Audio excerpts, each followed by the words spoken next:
बाद में जुआरी ब्रिज एट गोवा, हमें बहुत खुशी है कि वो ब्रिज पर मैं एक व्यूअर गैलरी बना रहा हूं और दोनों बाजू में कैप्सूल लिफ्ट होगी। एक समय 200 लोग ऊपर जाएंगे और रेस्टोरेंट में जाकर कॉफी पियोगे और पूरा समुद्र और गोवा दिखेगा। तो ये मेरे लिए भी बहुत महत्वपूर्ण प्रोजेक्ट है।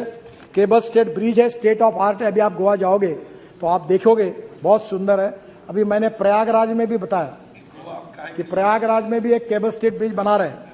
और अभी हमने पहले शुरुआत की, पहले रोड, फिर ब्रिज, फिर मेट्रो। अभी पूना में हम लोग बना रहे हैं, शिरूर से वाघोली, बाद में पूछ लेना, शिरूर से वाघोली, यहां से 1.5 लाख पीसीयूस का ट्रैफिक है। और अब ब्रिज बना रहे हम, नीचे में 8 लेन रोड, ऊपर में 6 लेन ब्रिज पहले फ्लोर पर, दूसरे फ्लोर पर 6 लेन ब्रिज और उसके ऊपर में मेट्रो। ये चेन्नई में भी बना रहा हूं मैं। चेन्नई पोर्ट से लेकर पूरे चेन्नई के बाहर तक ऐसे 3 टायर सिस्टम के ब्रिज बना रहे। जुआरी ब्रिज उसमें ही है। एक द्वारका में, द्वारका ओखला सिग्नेचर ब्रिज है, उस पर लाइटिंग है, बहुत सुंदर बना है। ये भी 1000 करोड़ का है। दिसंबर तक इसका काम पूरा हो जाएगा। जहां तक आपने जो बात की है अधीर रंजन जी ने, सर हमें विरासत में 403 प्रोजेक्ट 385 लाख करोड़ के बंद पड़े हुए प्रोजेक्ट मिले जब मैं मंत्री बना। और उसमें से 40,000 करोड़ के प्रोजेक्ट हमने टर्मिनेट कर दिए। और उसमें से ये दिल्ली जयपुर, ये दिल्ली हरिद्वार, ये गाला खाया कितनी खाई मैंने। ये बैठे वो कॉन्ट्रैक्टर कहते कहते 50 मीटिंग हुई, कितने लोग चले गए, मुख्यमंत्री बदल गए। अभी दिल्ली जयपुर का उसमें से थे। पर मैं आपको बताता हूं, मैं आपको दोष नहीं देता, पॉलिसी में कमियां रहती है। लैंड एक्विजिशन किए बिना अवार्ड हो गए, इन्वायरमेंट फॉरेस्ट क्लियरेंस मिले नहीं, रेलवे ओवरब्रिज की परमिशन मिले नहीं, वर्क ऑर्डर दे दिया, प्रोजेक्ट अटक गए, कॉन्ट्रैक्टर बैठ गए। इसके कारण तकलीफें आई। आपको बताता हूं 40,000 करोड़ के प्रोजेक्ट टर्मिनेट किए और उस समय के 50,000 करोड़ के प्रोजेक्ट पर हमने पूरे करते करते लाकर लगभग समाप्त करते हुए लाए, उससे मार्ग निकाला। और मैं आज इस सदन में विश्वास के साथ यह कह सकता हूं कि मेरे विभाग के इंजीनियर्स ने और हमने सबने बैंकों के साथ, अधिकारियों के साथ बैठकर रात को 12-12 बजे तक यहां बैठते थे। ऐसी पंचायत भर्ती थी और हमने हिंदुस्तान की बैंकों को 3 लाख करोड़ के एनपीए से बचाया। 3 लाख करोड़ के।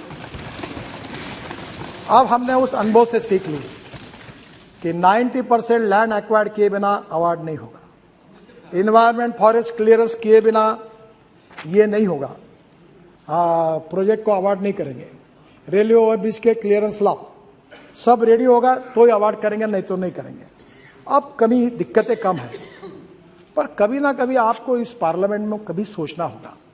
देखो, इकोलॉजी एंड इन्वायरमेंट के मैं बहुत सेंसिटिवली इसका सपोर्टर हूं, पर जब कानून एग्जैगरेटेड बन जाता है कि जहां एक भी पेड़ नहीं है, जंगल भी नहीं है, तो भी रिकॉर्ड पे लिखा है तो काम मत करो, बंद करो, कैसे देश होगा? हजारों करोड़ का चूना लग रहा है, हम काम डिले हो रहा है। इस देश के संसद को, आप लॉ मेकर हो, इकोलॉजी एंड इन्वायरमेंट को भी protect, ethics, economy, ecology and environment तीनों इंपॉर्टेंट इज है। पर इकोलॉजी एंड इन्वायरमेंट के लिए हमको बिल्कुल जाना आगे। हम पेरिस अकॉर्ड से लेकर फ्यूल से लेकर सब जगह पोल्यूशन को कम करने की कोशिश कर रहे हैं। केवल दिल्ली के पोल्यूशन के लिए 62,000 करोड़ रुपए मेरा डिपार्टमेंट खर्चा कर रहा है सर। 62,000 करोड़। दिल्ली का रिंग रोड बनाया, दिल्ली के सब रोड बनना शुरू हुआ है ताकि दिल्ली का प्रदूषण कम हो। एक धौला कुआं का था, मैं रोज नागपुर से आता था प्लेन से, रोज 1 घंटा को धौला कुआं पे बैठ के गाड़ी में देखता था, रोज बोलता था क्या हुआ, ये कैसे करें। मेरा क्या बोले एनएच नहीं है। मैंने बोला नहीं है ना एनएच, आओ इधर, इसको 5 किलोमीटर एनएच जाहिर कर दो ताज पैलेस तक और बनाओ काम। तो हो गया काम। आज धौला कुआं पर आप अटकते नहीं है। और आज इसलिए मैं आपको यही कहना चाहूंगा कि कभी तो भी 1980 का फॉरेस्ट इन्वायरमेंट एक्ट उस समय बना था, एक साइड पेंडुलम इधर चला गया था। अब थोड़ा सा इस संसद को मैं अनुरोध करूंगा, हमें विकास भी चाहिए, रोजगार भी चाहिए, एक्सपोर्ट भी चाहिए, पर्यावरण भी चाहिए।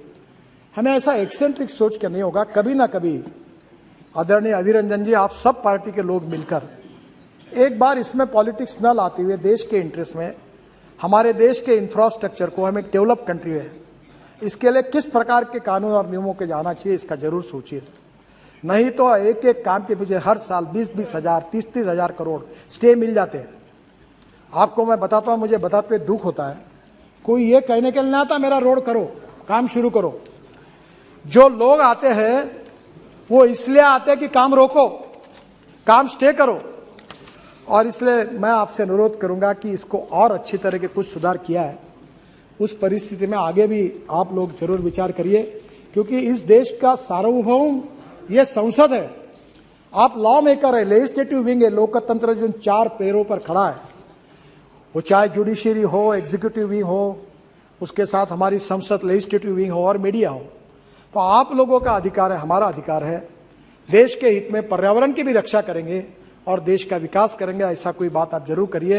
मैं मेरे अनुभव के साथ कहता हूं, हर साल 20 से 25 हजार करोड़ का चुना केवल डिले के कारण होता है, और आपके समय भी जो प्रोजेक्ट बन पड़े उसका कारण यही कारण में घूम रहा था।